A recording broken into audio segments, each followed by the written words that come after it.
Hey everyone, it's Georgie with Ukraine Matters. So Putin is still trying to lie to himself and to everyone else by saying that he can win this war, which he obviously can't, and any attempt that he's going to do is going to fail. But we have some idea about what is the plan that he's devising. So in recent days, there has been discussion about what's going to happen around the Kherson Oblast. Like there is some speculation and rumors about the fact that people are being evacuated from Kherson.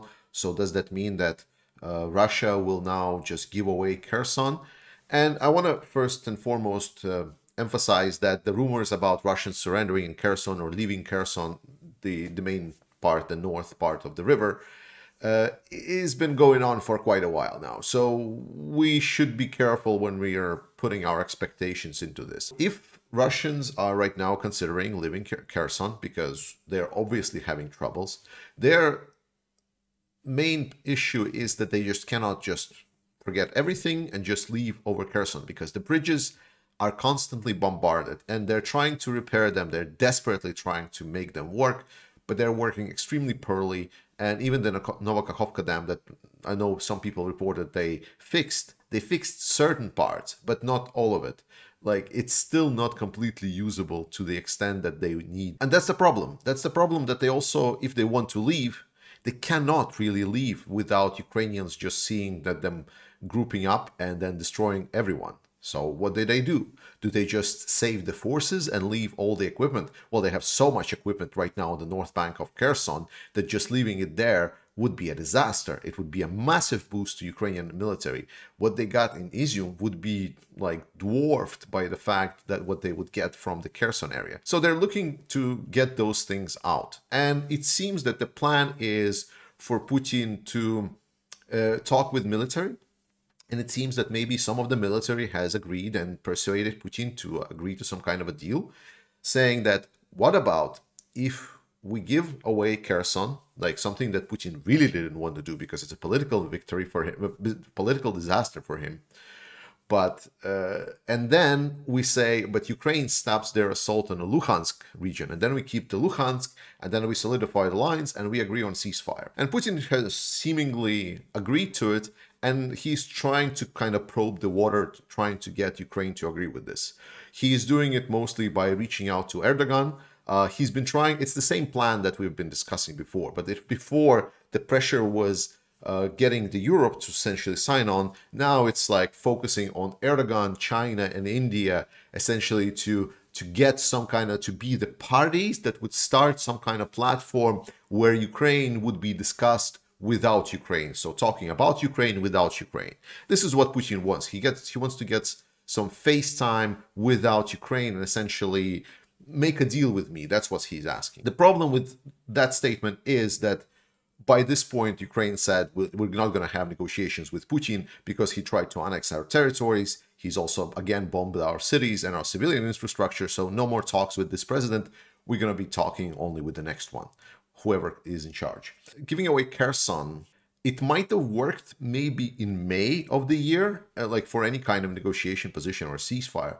But at this point, it's actually quite stupid because Russian army on the north bank of Kherson is stuck. Like they're sitting ducks. They're going to get wiped out at some point, one way or another. There is no way saving that. That is every single analyst I talk to, unless he has a brain tumor with the shape of Russia inside his head, they are saying that no, like Kherson grouping is done. Like there is no saving it.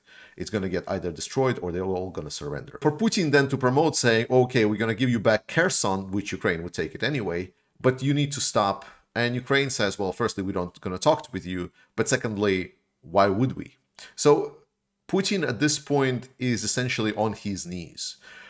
The way that he's addressing Erdogan or Chinese Xi or India's prime minister, he's basically begging. He's on his knees begging for, please help me out, somehow get me out of this. He already understands because there are a couple of problems with his plan, right?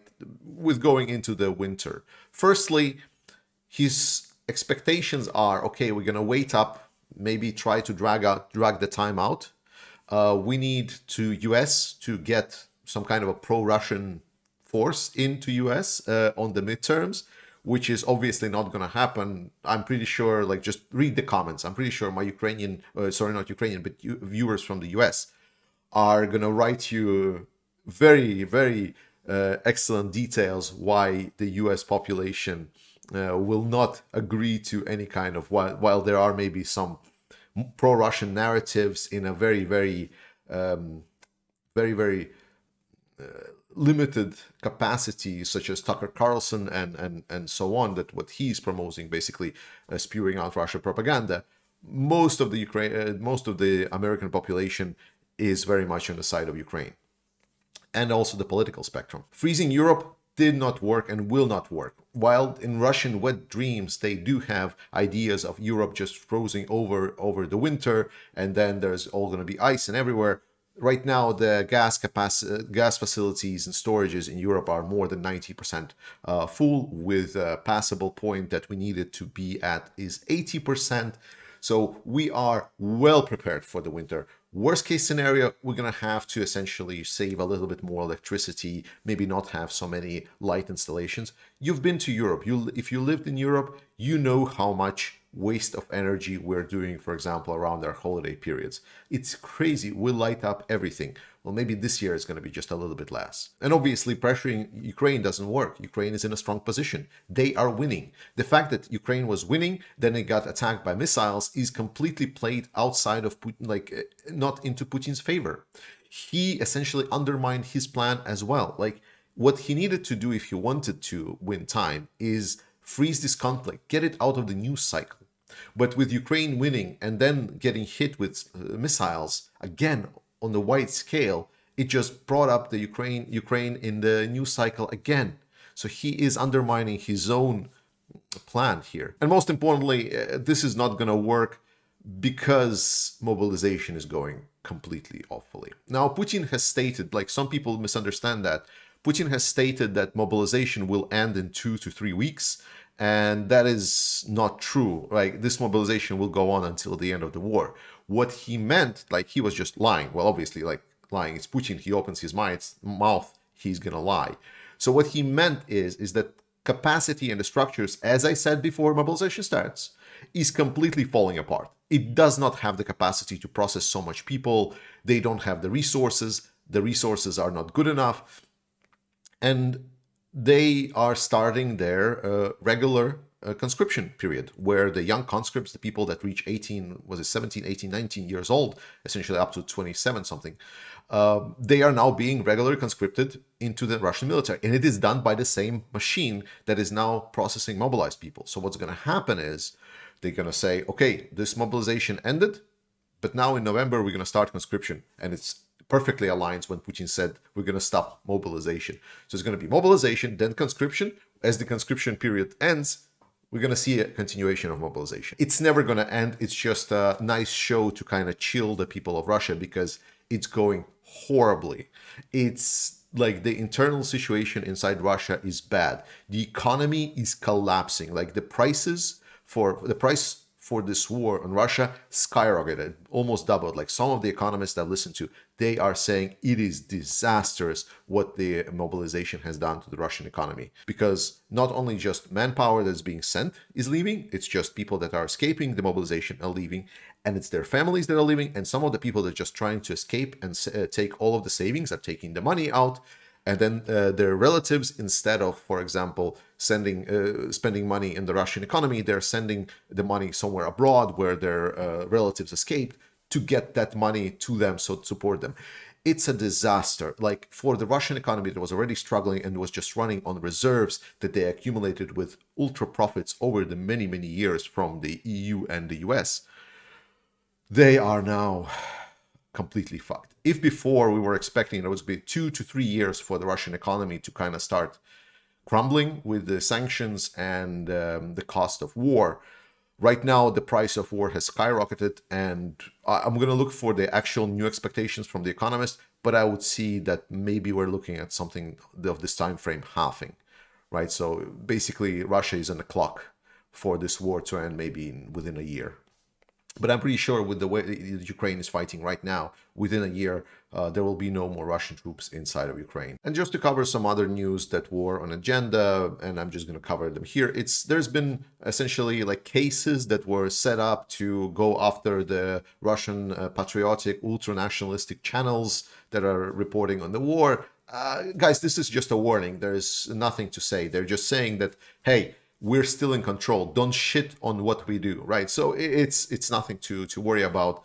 This is all fine. Don't think about it too much. Then there is about Musk pulling Starlink out of Ukraine. This is not the case.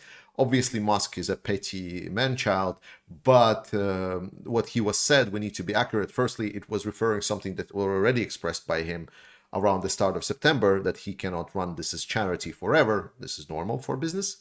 And secondly, he's just asking like, well, who's going to pay the tab? So he's not pulling the Starlink support from Ukraine. He is just saying, okay, there has been things that we donated to Ukraine, but now, because I don't feel like it, I want it to be paid. And then finally, Belarus Mobilizing, we now confirm that, again, my expectations were very much correct, because we see that Belarus is essentially searching for the reservists and so on, and they're very much looking for a very specific kind of reservists. Those are the profession of engineering and construction building, so essentially a support forces. So someone that will build defensive positions, barracks, you know, like establish facilities, maybe prepare cargo.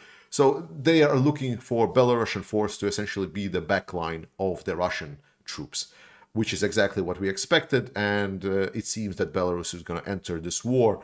Maybe not the territory of Ukraine, but maybe there will be essentially a backline so Russia can free up forces to go on the front lines. So to round it all up, I want to obviously thank all the patrons of this channel, all the members and people that just watch, like, and subscribe to this channel. You can do the same. Every little bit helps. And I'm running this channel non-profit. Half of it at least goes to support Ukrainian military, with the other half goes to improve this channel, the lighting, the cameras, etc. Thank you so much for watching. See you next time.